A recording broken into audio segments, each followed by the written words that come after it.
नमस्कार साथियों, स्वागत है आपका इंजीनियर्स फिजिक्स के ऑनलाइन प्लेटफॉर्म पर। और इंजीनियर्स फिजिक्स के माध्यम से क्लास 9 से 12 तक के वीडियोस प्लेटफॉर्म में अवेलेबल है। आज हम डिस्कस करने वाले हैं बहुत ही सिंपल सा टॉपिक, जो कि है एप्लीकेशन ऑफ बायोट-सावर्ट लॉ।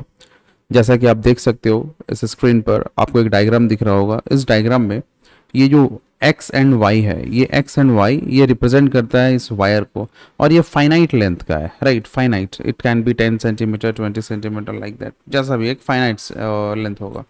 इसमें हम लोगों ने करंट आई लिया, that is current I is flowing from X to Y, that is from point X towards Y.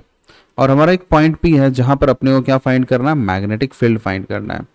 हम जानते हैं कि क्लास 10 में आप लोगों ने पढ़ रखा है कि एक राइट हैंड थंब रूल होता है, ठीक है। इसके बाद एक राइट हैंड मैक्सवेल रूल होता है, एक होता है पाम रूल होता है, राइट हैंड पाम रूल। उसके हेल्प से, सो टोटल 3 रूल्स है, उसके हेल्प से हम लोग मैग्नेटिक फील्ड का डायरेक्शन फाइंड आउट कर सकते हैं इसमें। तो ultimately it will be a tangent at point P, क्योंकि पी पॉइंट से एक सर्कुलर कर्व जो है क्रॉस होगा, ठीक है। तो इस पर हम लोग बात करेंगे, बट उससे पहले हम लोग देखते हैं कुछ terms.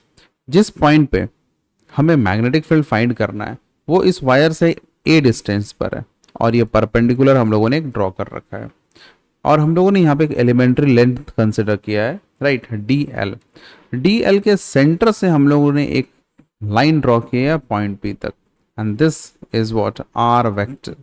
Are vector is a position vector of point P from the elementary length D L.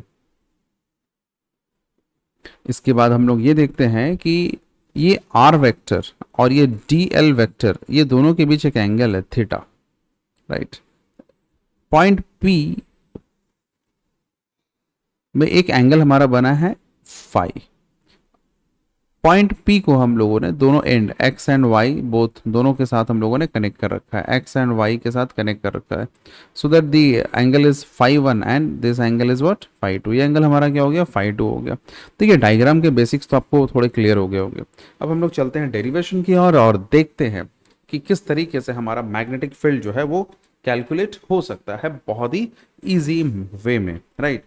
जैसा कि हम जानते हैं, ठीक है, देखिए हम लोग तो बहुत कुछ जानते हैं, बट मेन मैटर है कि हम कितना अप्लाई कर पाते हैं।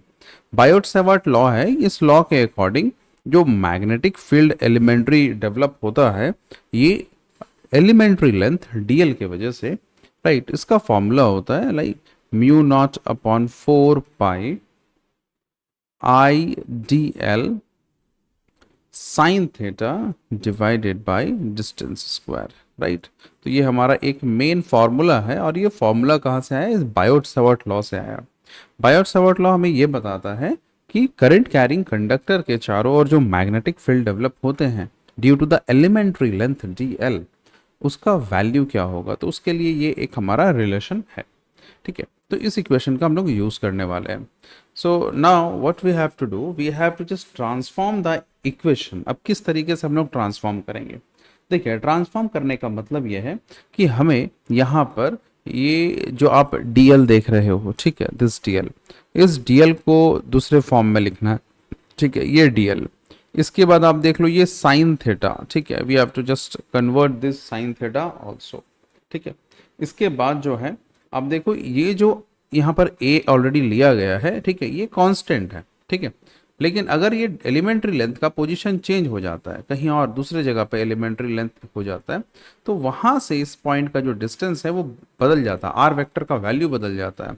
सो अपने को क्या करना है कि ये आर को भी ट्रांसफॉर्म करना है। ट्रांसफॉर्म मतलब एक ऐसे पैरामीटर या ऐसे टर्म में लिखना है, सो दैट हमारा ये जो वेरिएबल वाला जो टर्म्स है, ये सारा जो है वो एक कांस्टेंट टर्म के फॉर्म में कन्वर्ट हो जाए। मैं क्या कहना चाहता हूँ आगे चल के आपको इजी वे में समझ में आ जाएगा, ठीक है। तो चलिए हम लोग एक बार फिर से शुरुआत करते हैं कि भाई हमारा जो मैग्नेटिक फील्ड होगा D B, this will be equal to mu not upon 4 pi I D L sine theta divided by R square. This is equation number 1।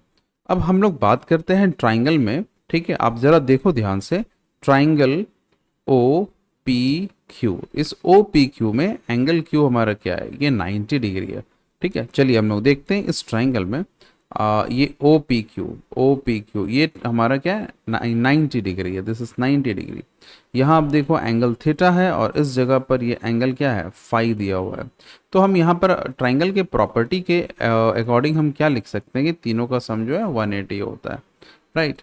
तो यहाँ पर हम ऐसा तो लिख सकते हैं कि ये जो हमारा फाई है और थीटा है दोनों को ऐड करने से क्या आएगा 90 डिग्री आ जाएगा। तो यहाँ से हम थीटा कैलकुलेट करेंगे, थीटा क्या है 90 डिग्री माइनस फाई हो गया। दोनों साइड हम लोग साइन लगाएंगे, so this will be sine theta is equals sine 90 minus five, कुछ इस तरीके से हो जाता है।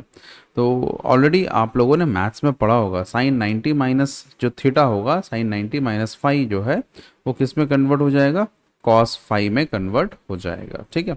तो मैं आपको ये बता दूं कि साइन थीटा के प्लेस में हम क्या यूज करने वाले हैं कॉस फाइव। तो ये हमारा एक मेन पार्ट हो गया, let us mark this as equation number A, ठीक है। हमारा मेन इक्वेशन 1 है, बाकी जितने सब इक्वेशंस होंगे उसको ए बी सी, और अगर कोई मेन इक्वेशन आएगा तो उसको हम लोग फिर 2 के टर्म्स में लिख सकते हैं, ठीक है।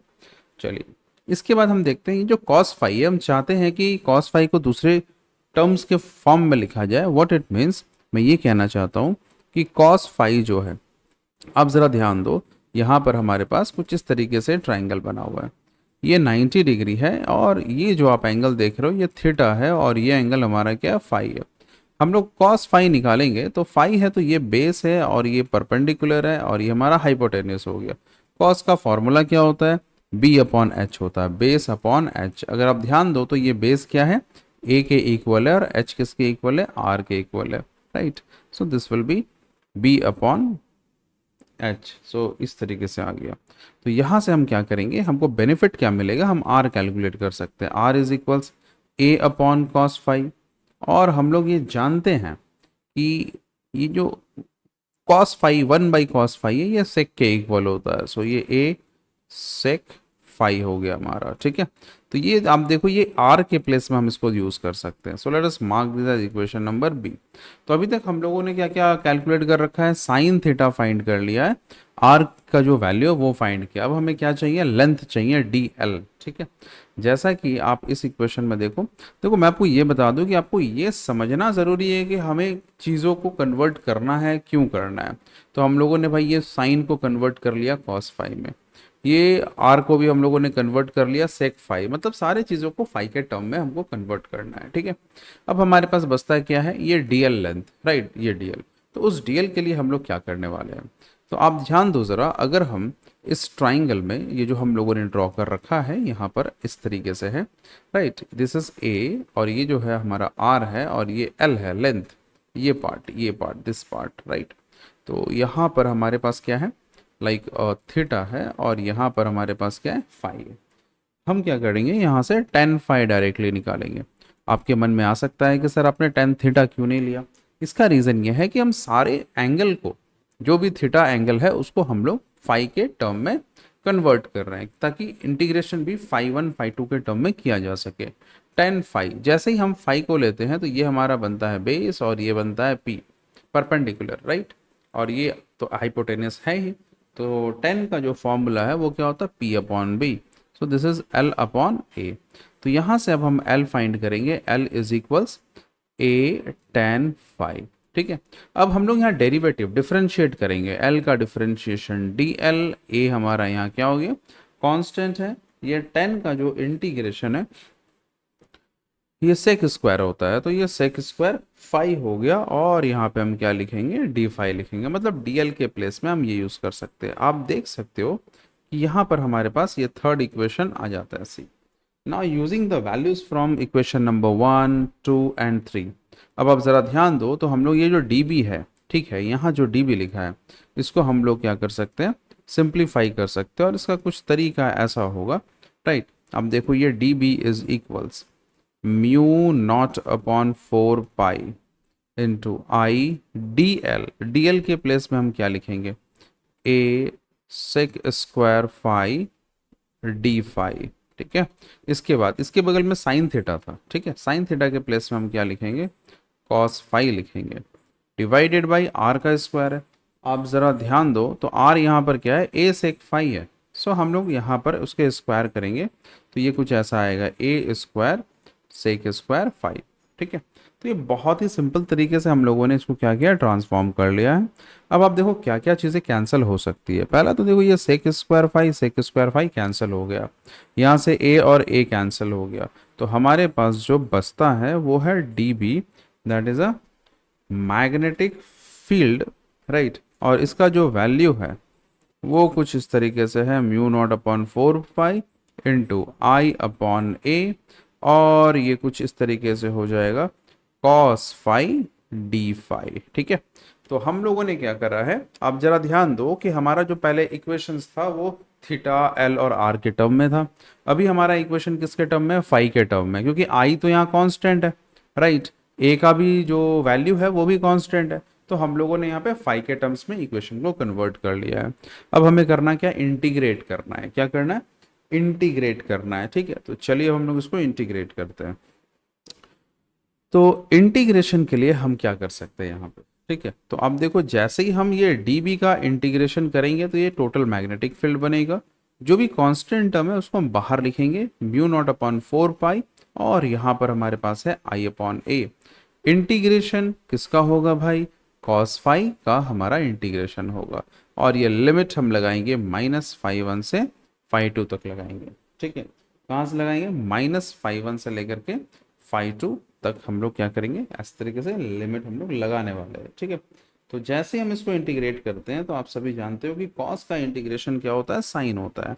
ये जो डीबी है ये 0 हम लोग जीरो तो नहीं रहेंगे, यहाँ पे हमारा क्या डीबी का जो टोटल मैग्नेटिक फील्ड आ जाएगा वो हो जाएगा B, and it will be like mu not upon 4 pi I upon A, cos phi का इंटीग्रेशन हो जाता है साइन फाई, और हमारे पास ये लिमिट है जो पुट करना है -φ1 से लेकर के φ2 तक। तो ये मैग्नेटिक फील्ड बी है, ये हमारा म्यू नॉट अपॉन 4 पाई हो गया है, यहाँ पर आई अपॉन ए, और कुछ इस तरीके से पहले हम अपर लिमिट पुट करते हैं, फिर minus, and then we put lower limit, so this will be -φ1।